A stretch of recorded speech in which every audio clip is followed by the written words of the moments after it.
Dr. Neal Barnard, welcome to the Plant Yourself podcast. Thank you. It's great to be with you today. Yeah, you got a lot going on as always.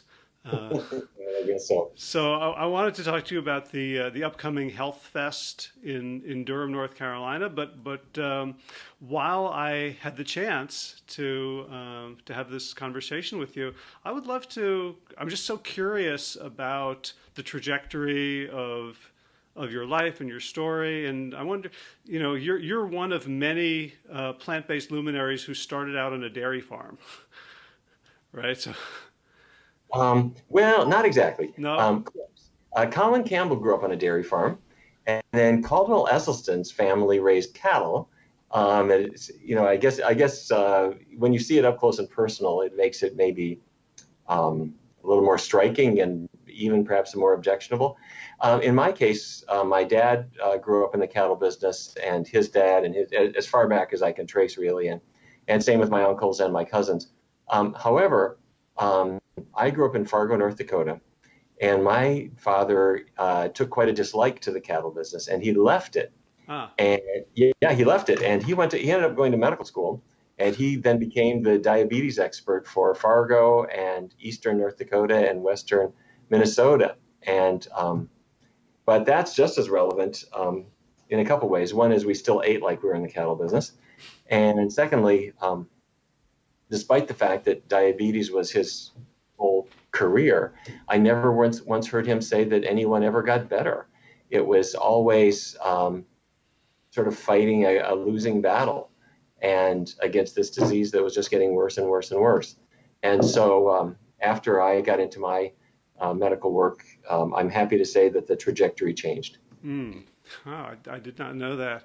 I guess at that time, to be a diabetes expert was there were all these new medicines and new delivery mechanisms for insulin. There was like synthetic insulin, so you didn't have to rely on pigs. What was his contributions? What was his work? What did cutting edge diabetes care look like in those days? I have to say, I really think it was much more primitive than it is now. Well, maybe that's not the right word, because what has happened since that time is just this proliferation of new medications where you can't turn on the TV for 5 minutes without another commercial about a new medication that you ought to take.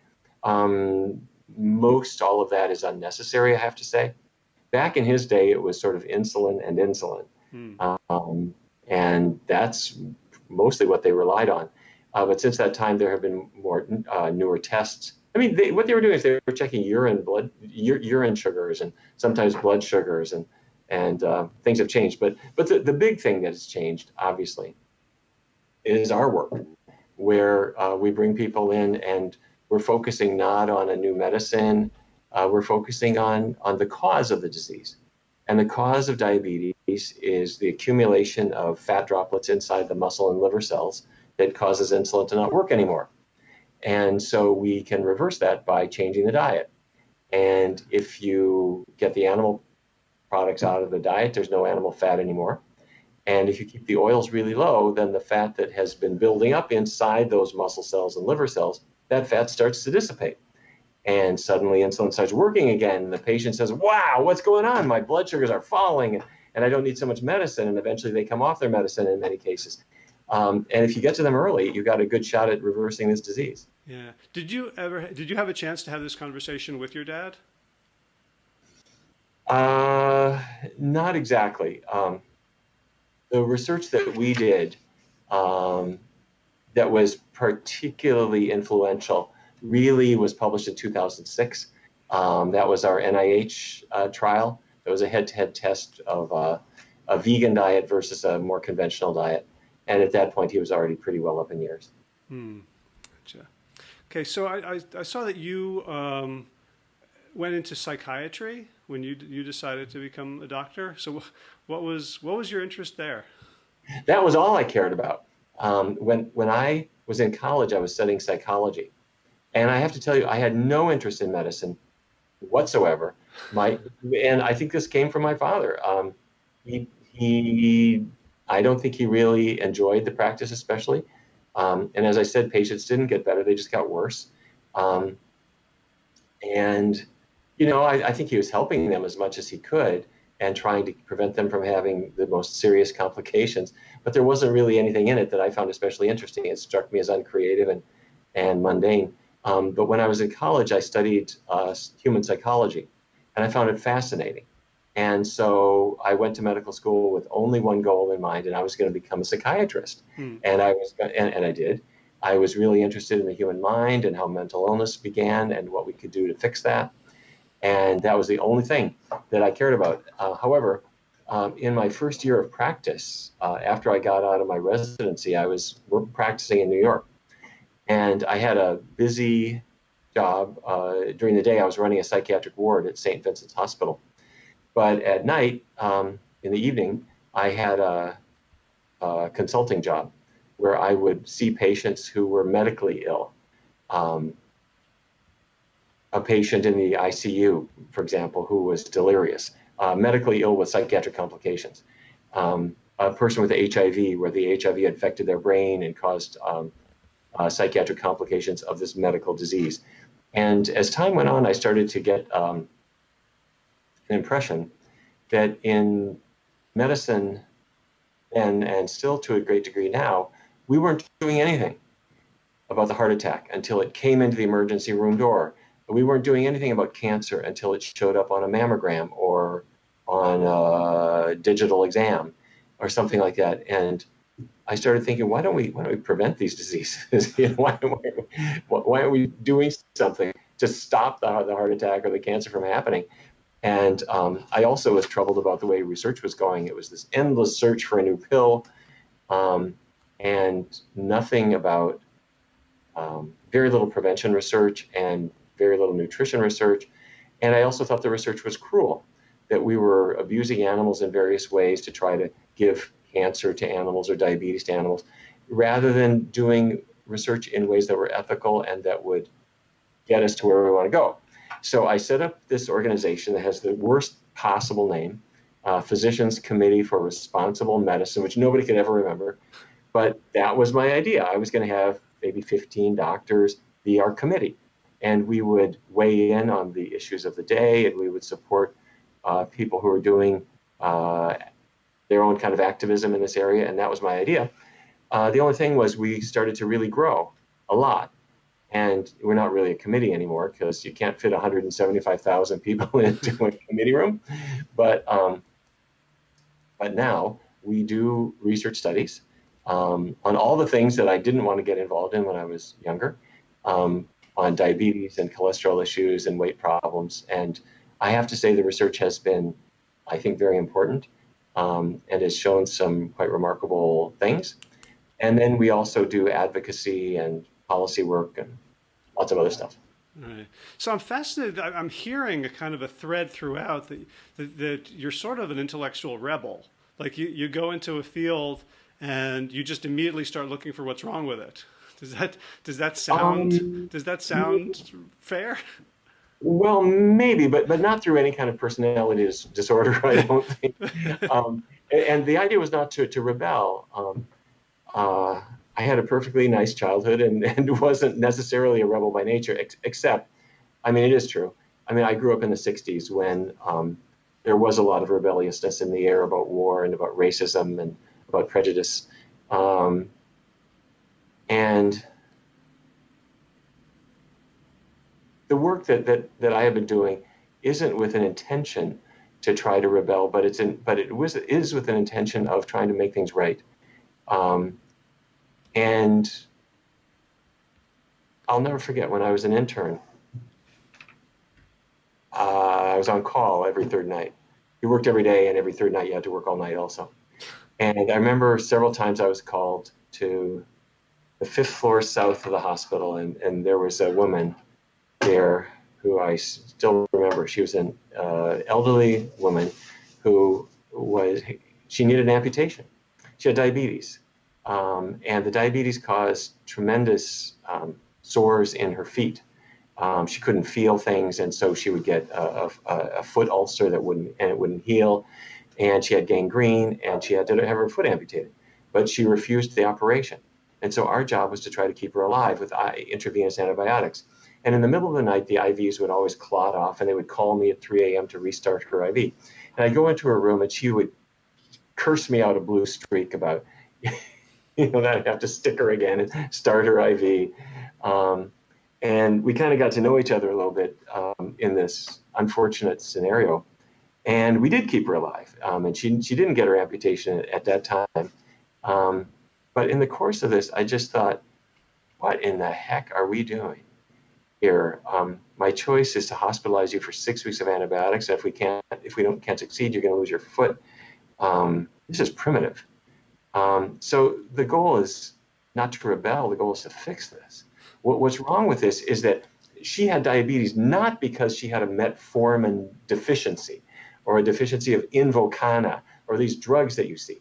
She had diabetes because of eating habits, and she never knew it, and no doctor ever explained it to her. And if they talked to her about diet, it would have been don't eat bread or don't eat too much rice because that makes your blood sugar rise. That's idiotic and old-fashioned. And we have to change all that. So that's what I want to do. And when it comes to say the use of animals in research, when I was in medical school, we had a mandatory dog lab. You're going to learn how to use medications, and the way you do it is you take a live, healthy dog, tape him on a table, tape him down, insert an IV in a vein, give the dog various drugs, write down what the drugs do, and then you kill him. And I wasn't rebellious, but I said, I'm not going to do that. I said, no way. I think you think that I think that rebellious is maybe not a compliment, but but the goal isn't to rebel. The goal is to fix things. Right. And so I'm happy to tell you we fixed that. I said I would not kill the dog, and because I wouldn't do it, so I said I'm not going to participate in this lab at all. And because I wouldn't, there was another student who said, well, he's not going to do it, I won't do it. And then when I got out of training, I made a vow that I was going to get rid of those damn things, these dog labs, and I did. We eliminated the animal lab. That was the George Washington University, and then we worked with Harvard and Yale and Stanford and everybody. And finally, in 2016, there are no more, not just dog labs, there are no more animal labs of any kind in any medical school in the United States or Canada for the 4 years that go up to your MD degree. So that's a good thing, because what that means is not only are you not treating animals cruelly, but you're focusing on what really matters, which is compassionate treatment of medical patients and research that is focused on human biology, and that's where medicine needs to be. Right. And I want to get back to that question about research. I have lots of questions about your interest in research and the research you've carried out and where you see it going.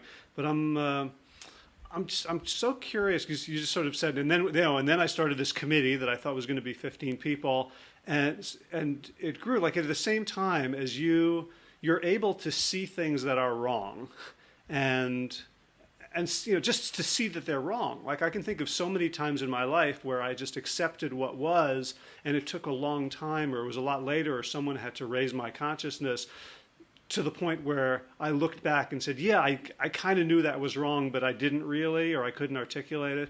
But not only did you do that, that you also saw that organizations and institutions were the way forward to fix it. So what did you do with PCRM in the early days that allowed it to grow or helped it to grow? Well, I reached out to anybody that I could. It turns out there are a fair number of doctors who felt the same way I did. They had the same concerns.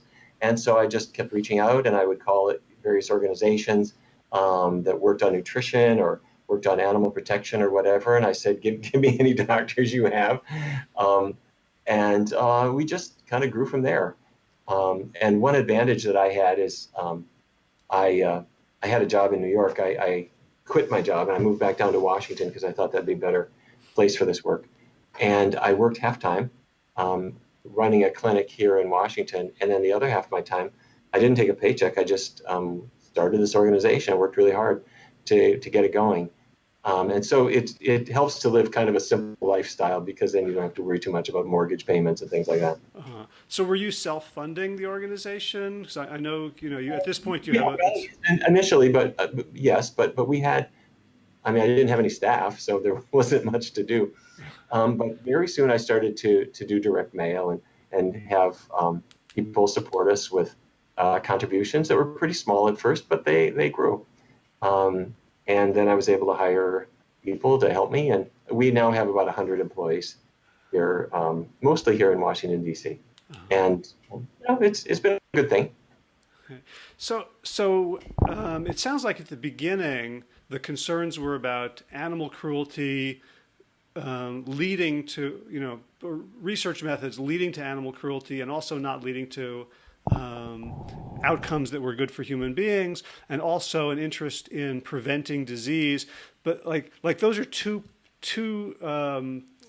pathways that looking back we see are both they're both connected to eating plants, not animals, veganism. When did those strands start to come together in your mind? Oh no, right from the very beginning, because if you're not focusing on the nutritional causes of, say, a heart attack or diabetes, what are you doing?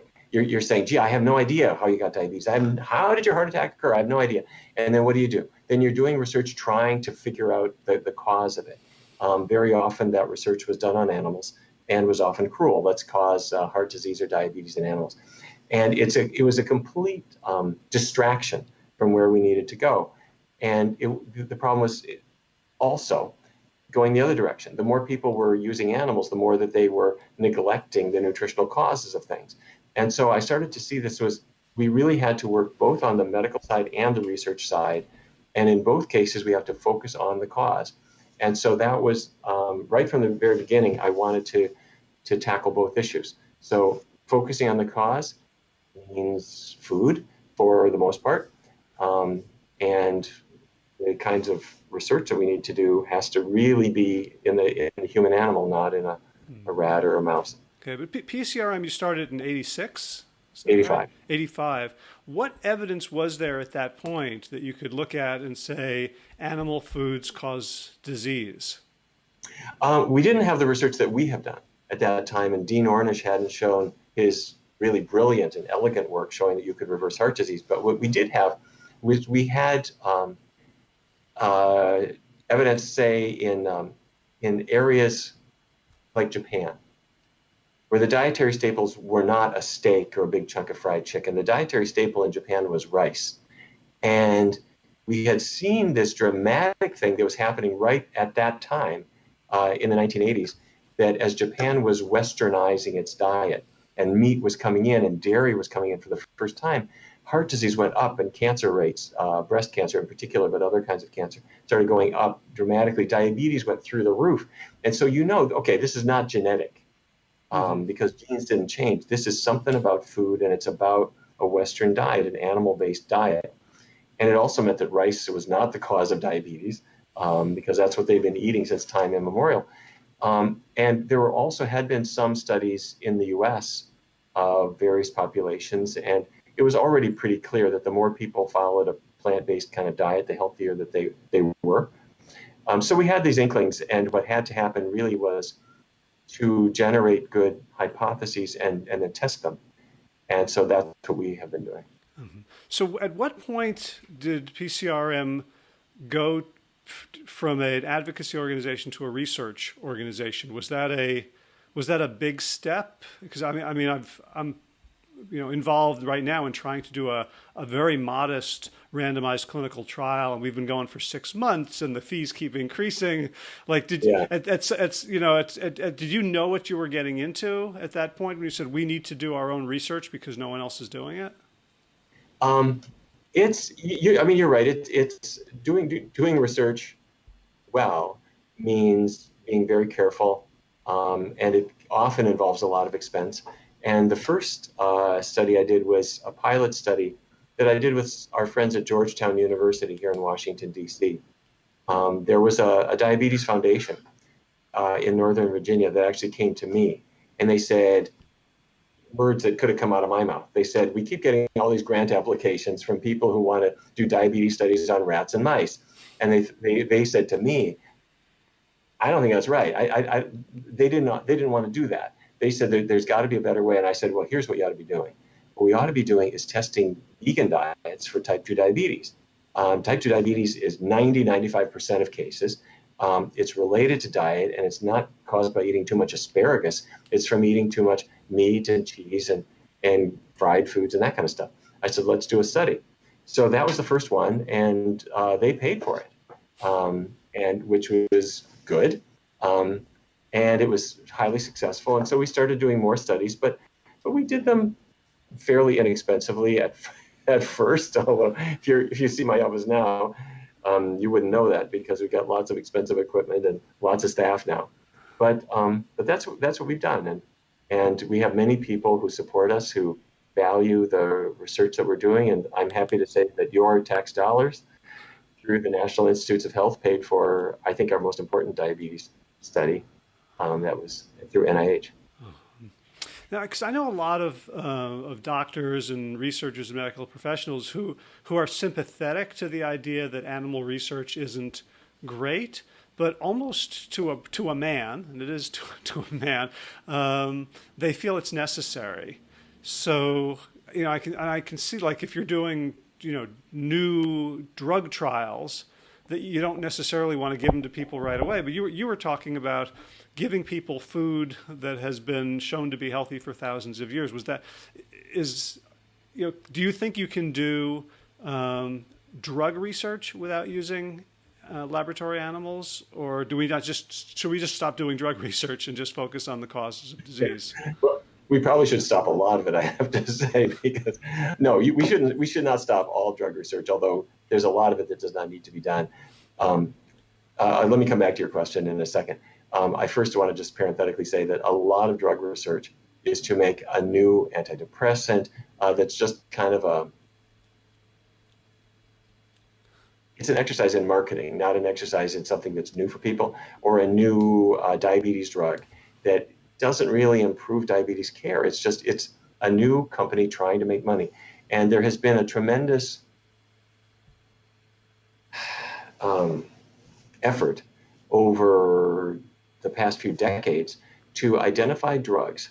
The pharmaceutical industry wants to identify drugs that you have to take for the rest of your life, or that they can make you take for the rest of your life. So they're not interested in an antibiotic that you take for 2 weeks and then your sore throat's gone.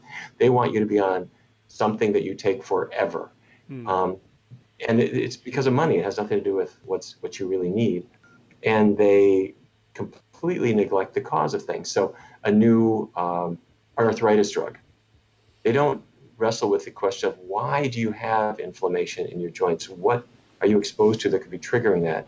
Rather, they will disable your immune system to a degree with biologicals so that you can pay them $10,000, $20,000 a year for the drug, and you have trouble fighting off infections, but they're making a lot of money. Can you do this work without animals? Yes, I think you can. There are some uses of animals that are very, very easy to replace. There are some that are more challenging, but I think that even if there are some that are quite challenging or difficult, or you can't find the solution, that doesn't relieve you of the obligation to find ways to replace that use of animals. Gotcha. So the big study it was funded by the NIH in 2006. So that's the one I think that gets written up a lot. Can you describe what the hypothesis was and what you felt you needed to do to prove it? Because I think it was like 100 people altogether, or 50. 99. We had already done the pilot study that I mentioned, which we published in 1999 in a journal called Preventive Medicine. It was really small. It was just a pilot study, but the results were very striking. And after that, we had done other studies where we brought people in who did not have diabetes, but they were overweight, and we were using vegan diets and testing what happened in their bodies as their weight was improving and so forth. And so the hypothesis was that low-fat, completely plant-based diet would reduce hemoglobin A1C, which is our measure of blood sugar control, that it would reduce it better than the best current diet. And the diets that people use now, for the most part, or were using then, and still do to a degree, were focused on two principles. One was eat less food. You're overweight, so count calories. And the other thing was that blood sugar comes from carbohydrate, so don't eat too much carbohydrate, and keep the amount you eat sort of steady so that your medication doses don't have to change. And I thought, well, I'll bet we can do better. And so we brought in 99 people, and we split them between those two diets, a vegan diet versus a conventional diet. And as time went on, and it was a long study, it was really, I think, just about the longest diet trial that you can do of this type. It was a year and a half. And we showed that when people followed the plant-based diet, even those people where their medications were held absolutely constant, they didn't change their exercise or anything, the reduction in hemoglobin A1C was 3 times greater than in the conventional diet group. They lost a little bit more weight, not a lot, but some more, despite the fact that they weren't counting calories at all. They're still losing a little bit more weight than the people who are counting calories. Their cholesterol got better and improved more than the other groups. And so the question is, why are we telling people not to eat carbohydrate and not to eat rice and beans and starchy foods when we have a much better approach? And then we also started to see people where the diabetes just completely went away. And that was an amazing thing, which I had not seen up until that point. So that was a surprise that people became undiabetic? It was new for me. and I hasten to say that I don't think everybody's diabetes is going to go away. I think it's really a question of how soon we get to you. So if a person has had diabetes for 35 years, their pancreas has been beaten up pretty badly. But on the other hand, if I get you around the time you're diagnosed and we change your diet enough, you have a really good shot of getting rid of this disease and never having it come back. So you published the 2006, in what journal? Diabetes Care, which is published by the American Diabetes Association. They have 2 journals. They have one called Diabetes, which is really more the research journal, and Diabetes Care, which is their journal for that clinicians read on what's the latest in treatment. And I'm very grateful to the ADA for publishing our findings. So, at that point, you had this study with very, very stark findings, 18 months as opposed to a 6-week or 12-week trial that you'd do for the drug. Right. And what was the response from the medical community and the diabetes community in more particular? Well, I'm happy to tell you that the ADA was very good. I mean, they invited me to speak at their annual conference, and I spoke a few times there. And every January, the Diabetes Care publishes their clinical practice guidelines.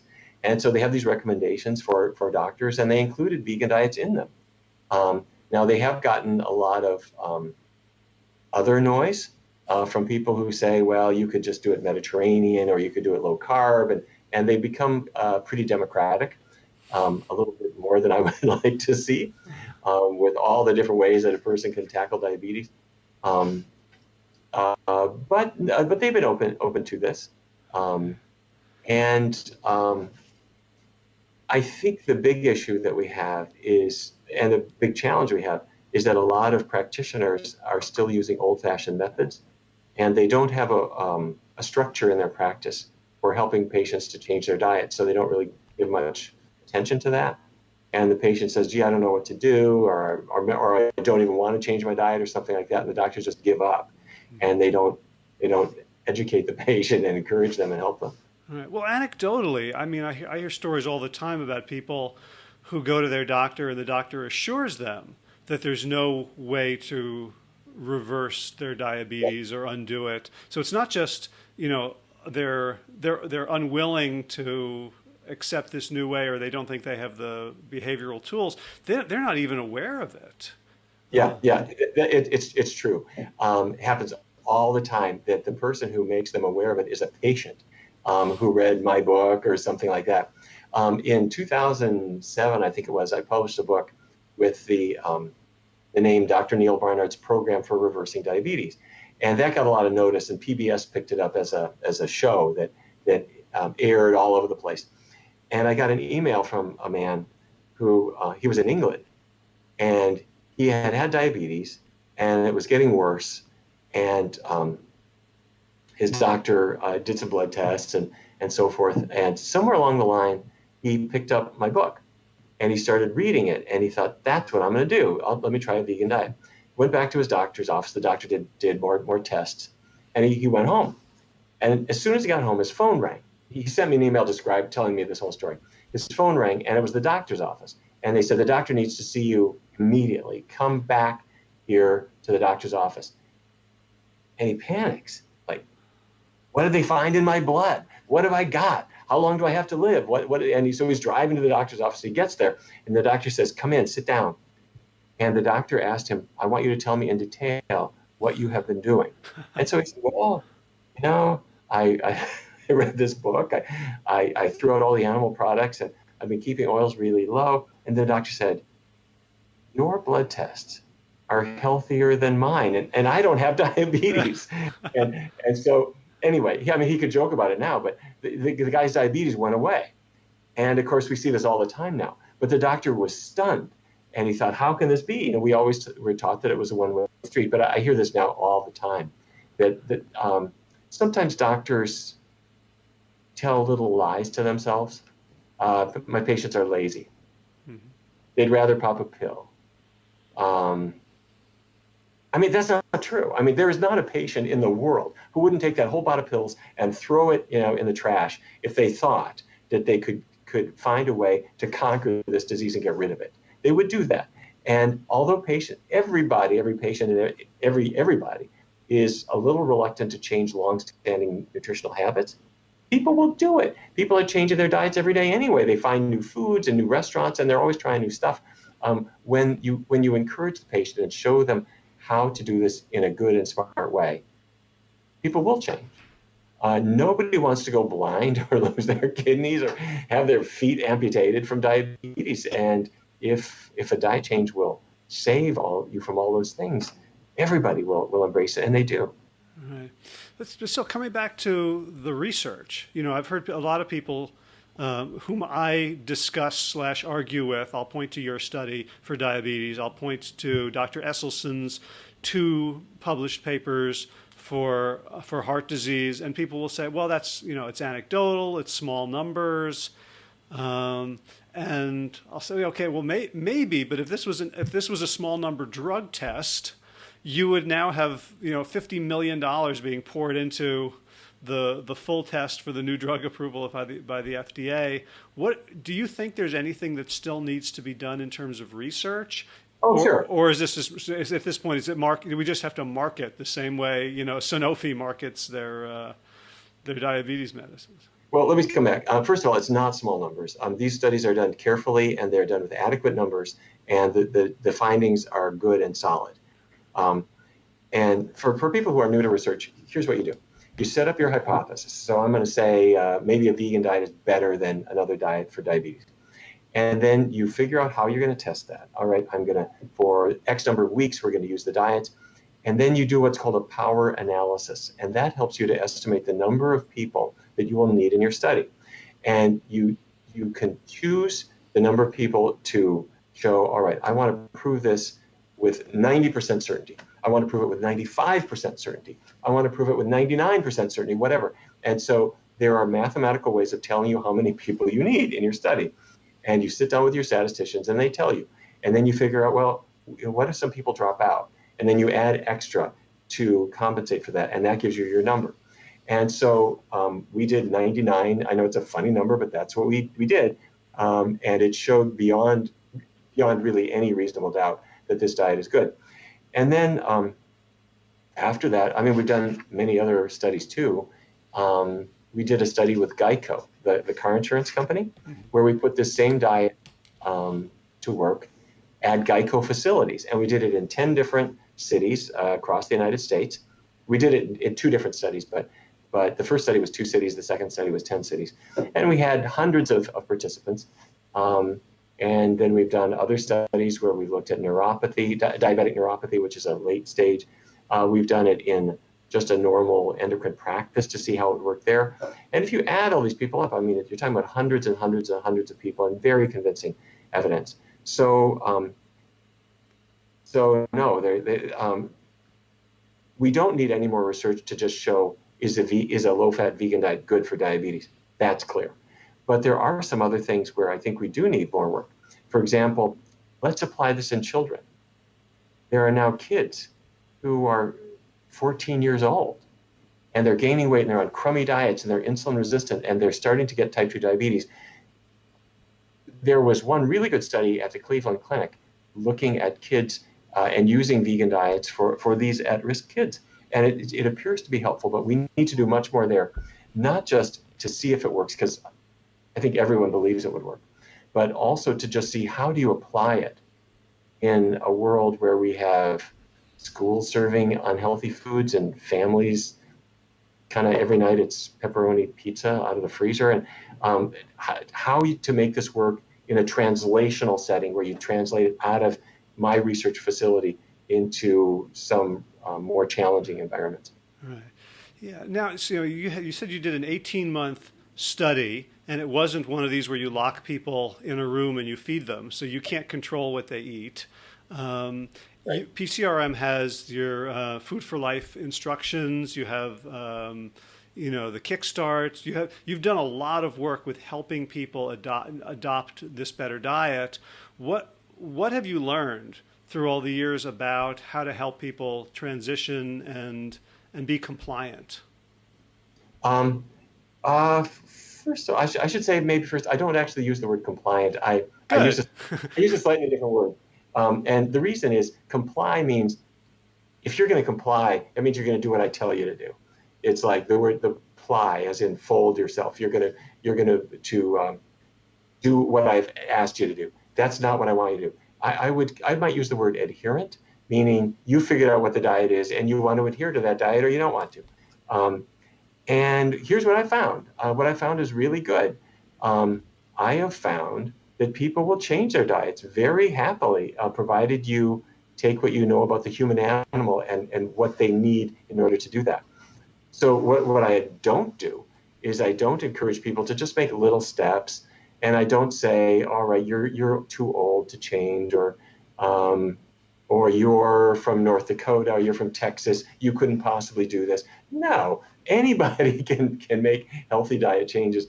And so we have evolved a method that we use, and thousands of people here have done it, and I've never seen anybody who can't do it. So you asked me what I've learned. I've learned to be a real optimist. People will change, and also food is like a drug for almost everybody.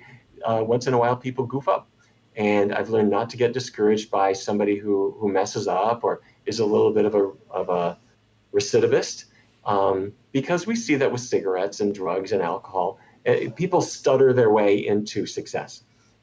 So no, we see lots of success, and we have as I mentioned, certain ways of helping people change their diets that work really well. Gotcha. And by the way, I have to say, when I'm in North Carolina in late October, I'm happy to say that I'm going to be talking at Duke, both to the medical students, and I'm doing a grand rounds in the hospital. And so I'll be sharing these techniques with medical professionals, and I hope they find them useful. Awesome. Yeah, let's talk about that, because you're coming to my neck of the woods in October. So this is not the first event, but you've chosen Durham. I think it's maybe your second or third. What's the event and what's the idea? We've been sort of adopting metropolitan areas around the country. We started out in Little Rock, and then we went to Rochester, New York, and St. Louis, and Detroit, and Atlanta, where we show movies in the local theaters, and we give lectures at the local hospitals and medical schools, and we work with the restaurants, and we work with the TV stations to say, let's get healthy together. And so we're going to work with Raleigh, Durham, Chapel Hill area, and say, all right, let's see what we can do to get healthy together. And it's totally positive, and we pump everybody up. So on Saturday, October 27th, we're going to have what I'm going to call a health fest. It's at Panther Creek High School, and it's an all-day thing where people can come and see healthy products. And I'm going to be there. We're going to give lectures, and we're going to have some fun. But the night before that, on Friday, October 26th, we're going to show the movie Forks Over Knives, which for many people has been life-changing, but for many more, they've never seen it. And so it's at the Varsity Theater. Again, that's Friday, October 26th. And I hope everybody comes. And we might show, if I can work this out, I'm going to show a second film as a freebie that I think people are going to like. And then while I'm there, as I mentioned, I'm going to be talking at the medical school at Duke, and we have a lot more things coming up. And so on our website at PCRM.org, you'll see those events listed as time approaches. And I hope people will drag their reluctant spouse out of the house and come and join us. And so what kind of support are you getting from, community organizations and municipalities? Because, we're just coming out of Hurricane Florence. And aside from the human cost, there have been lots of reports of, like tens of thousands of farm animals, of pigs, being drowned. So, clearly our economy is largely based on killing and consuming animals. What is the lay of the land in terms of, the business interests, the health interests, when you come in and try to negotiate this positive, healthy, community-based message? Even what you said is exactly right. But even bigger than the animal agriculture interests are medical care. What are the biggest buildings in each town? You go in there, and they are hospitals. And so the economy is, and not just there. I mean, this is true in Fargo. When I go back home, I can't believe how the little Fargo clinic that my dad used to work at is now exploded into being the biggest employer in town. So the whole economy is based on everyone being really sick. And so we have to change that. We can change that. And we have gotten really, really, I'm happy to say, good support. I think my heart really goes out to all the people who not just in North Carolina, but and frankly, not just from Florence, but from all the hurricanes that we've had. I mean, they're just devastating. But let's use this as a teachable moment. We can't stop every tragedy. But we know, for example, that all of those pigs who drowned and all of that waste that is getting washed into the streams and the rivers, that's completely unnecessary. And it's because we have this appetite for bacon and sausage and pork chops that does them no good, and it does us no good, and it does our children no good, because they end up having weight problems and cholesterol problems and a high risk of cancer. They wouldn't have any of that stuff if they were on healthier diets, or at least they wouldn't have it to the degree they do. Moreover, there is not an educated person on the planet who hasn't accepted that climate change is real. And when we were looking at hurricane flow, and people were saying the warming of the ocean waters and the warming of the atmosphere is accelerating the progress of this hurricane, because the warmer it is, and the warmer the water is, the more it keeps the winds moving, if I understand correctly, and the warmer the atmosphere is, the more water it can hold. So you have these torrential downpours. Now there have always been storms, and there's always been some variability, but it's getting worse and worse and worse, and we are driving this, and I frankly don't know if we can stop it. But the biggest contributor that is in our control is not capping smokestacks. Yes, we should do that, and yes, we should drive the most efficient cars and all that stuff. But animal agriculture is a bigger contributor to climate change than all transportation combined. And for anyone who hasn't yet heard this message, here's what it is. You take all the cows in the United States, put them on one side of a balance, put all the humans on another side of the balance, and the cows outweigh us dramatically. We got, 100 million of them, and each one is as big as a sofa. They are there on dairy farms and meat farms. And every cow is belching methane coming out their mouth. Methane is a much more potent greenhouse gas than CO2, by far. And so anybody watching this program who is still eating meat, still eating cheese, you have the power to change the climate for the better by deciding right now, I'm not going to do that anymore. And by bringing our family along. And when parents are watching this thinking, if I raise my child on a vegan diet, not only will they be healthier, probably a better athlete, but we're going to be working together so that there is a planet for them to live in the future. That's what we need to do. So if we just say, all right, let's board up our homes again, let's try to make bigger levees next time, we are squandering the most important teachable moment that we have. and that the lesson is to have a healthier plant-based diet. Yeah, and even if I could, board up my home, we've been gardening where we are for 15 years now. We have fire ants that we didn't used to have. We have blights on our grapevine that we didn't used to have.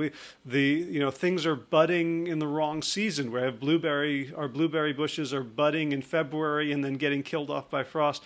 Like there's, PCRM has sort of, wandered into forbidden territory, into public health, which like most, in sort of medical circles, there's like, pretty clear demarcations. Are you doing clinical work or are you doing public health? And I just love the inclusiveness of your approach. I wonder if it's cost you sort of credibility from the silos that you're, but I just love that you're looking at this whole picture of how can humans and this beautiful planet be well. No, I don't think it's cost us any credibility, and if anything, we have more and more allies. I mean, let's face it. If you are a doctor, you're also hopefully a thinking person who is not just a patient comes in to see you. The patient is a 40-year-old man. You're diagnosing him with diabetes. You give him a prescription. You send him out the door. Wait, stop. If you're a good doctor and a thinking person, you recognize he's got a family. And the family is at risk for problems too, because they're all eating together. So you say, maybe we should talk to you, not just you about your medications. Let's talk to you about your diet. And let's talk about what their diet is. So you're treating the family. And at some point, doctors have to also look at the fact you live in a city somewhere, or you live in a rural area that's being affected by things too. So our role as physicians and all the people we ally with has to be to speak out against the things that are threatening us. And it's funny, some of the biggest doctors who are complaining about climate change now are allergists. They're saying, my whole practice has dramatically changed for just the reasons that you said, because the climate is changing and plants are coming into bloom in a different way than they did before. So we're seeing these effects all over the place. To tell you the truth, I also feel that if I'm dealing with a 19-year-old patient, they're going to live forever. They're immortal as far as they're concerned. But on the other hand, if the environment is what motivates them to change their diet, then their coronary arteries are going to benefit too. So don't waste those motivators. If you've got a 12-year-old kid who becomes a vegan because he doesn't want to kill animals, that is great motivation. So use all those motivations. They're going to end up keeping your patients healthy. Great. And folks who see me in a strange background, I'm in Austin, Texas for a meeting of the Self-Insured Institute of America. There's a lot of doctors here and a lot of visionaries who are trying to save healthcare. And almost all of them are focused on things like, reference-based pricing, on, finding, lower cost solutions, on bringing transparency to the market.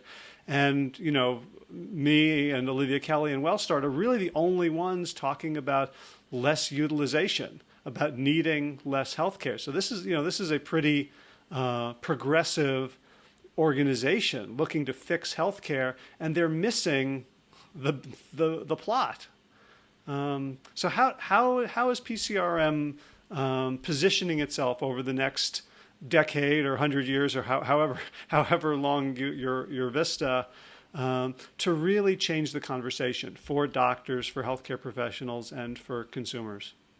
A couple of years ago, we started a clinic here, a medical clinic here, a primary care clinic. And I have to tell you, the reason I did that is we were doing research studies and people wanted to be in our studies because they thought that's where I'll get healthy. But I only had so many places for people. So we started a primary care clinic where anybody can come. And so we have doctors and nurse practitioners and dietitians. And our model is very much an orthodox model where, we take all insurances and people come in and we'll give them regular medical care, except that we have a huge emphasis on nutrition. Because when a person comes to us with a weight problem, diabetes, a cholesterol problem, or hypertension, which is frankly these are the biggest problems that doctors are dealing with. We know that the nutrition is the cause of all of that. So the doctor will see the patient, and they don't need to take a lot of time necessarily. They need to look at the blood tests and talk with the patient about the condition. But then they have to refer the patient to the registered dietitian, who will take an hour or more with the patient to meet with a spouse or partner, and you go over what they're eating, and you make a plan. And then the patient is a little nervous about, gee, now I'm going to have to make some changes. We have classes that are set up that they're already structured, and so you say, would you like to come on Mondays at 6 or Thursdays at 2, which works better for you? And they can come to classes for free forever. And we have other medical practices sending their patients to us for the nutrition side of things, because we can keep their patients healthier by partnering on the food side of things. Now, some people will still need medications, and that's okay. But as long as we're putting as much effort into tackling the nutritional causes of illness as we are into trying to mop up all the consequences, then we're onto, I think, a pretty good medical model. And before I let you go, I almost made it to the Plantrician conference in San Diego. Florence got in my way, but I talked to people who went there, and one of the big issues, the big hungers for enlightened, evidence-based doctors who understand the power of plant-based nutrition is they're looking for practice models that will allow them to support themselves and lead, satisfactory, abundant lives. Do you feel like the Barnard Clinic has figured stuff out that other people can replicate? Yes. Now, don't get me wrong. Doctors have all kinds of other challenges with reimbursement, and frankly, I think doctors' salaries are too high. I think they should get paid less. And if we do all that, I think clinics will work more affordably. And medications cost too much. I think the pharmaceutical companies are making too much money. And I think we have not solved all of those issues, but on the treatment side, yeah, I think we have a very, very good model. And in fact, our conference, which is called the International Conference for Nutrition in Medicine, which occurs every summer. In fact, the next one is, I think it's July 26th and 27th of 2019, right here in Washington, D.C. That's one of the central things that we talk about is practice models. And so we always have practitioners who are doing a great job come to the International Conference on Nutrition and Medicine. They have a great time with it. We have other tools too. We give away our book. It's called The Nutrition Guide for Clinicians. We give it away free of charge to medical students every year. And the third edition is about to come out, and it is now on your handheld. So you can get it on your iPad or your phone, and it's free. The Nutrition Guide for Clinicians is a free app, free download. Our Kickstart program is also free. We've had 600,000 people go through it in English and Spanish and Mandarin, and we have a program for people from the Indian subcontinent with all Indian recipes, and that's free. That's called the 21-Day Vegan Kickstart, and it's got its iPhone app and its Android app. So I hope people take advantage of these various resources. I hope they go to the library and pick up my books, The Cheese Trap, or some of my other books, and share what they read with their family. Yeah. Now, before I let you go, I've heard you give the Cheese Trap lecture, I think 3 or 4 times, and I keep wanting to put it on a flash disc and stick it in the back of people's heads like Neo from the Matrix. Is it available? Is there a definitive YouTube version of that, or do people have to get your book? Or? Well, I hope they'll go to the library and check out that book and share it with their family and fluff up a pillow for their spouse and read to them every night before they go to bed. I imagine it's on YouTube. If you go on YouTube, you'll see a whole lot of lecture videos, as well as some music videos, you might have noticed as well. And there are hundreds of them. So I hope that is up there. Okay, great. So people can just go to PCRM.org and follow the links to everything, but also include some of the relevant links on the show notes for this episode. So Dr. Neal Barnard, I look forward to seeing you in October down in Raleigh-Durham on Friday the 26th at the Varsity Theater, and Saturday the 27th at Panther Creek. So I hope everyone who's listening from my local area comes out and drags at least several of your friends. And thank you so much for all the work you do and for taking the time today. Well, it's been great talking with you, and I look forward to seeing you and seeing many more new friends in about a month's time. So thanks a lot. Right on. Take care. Thanks.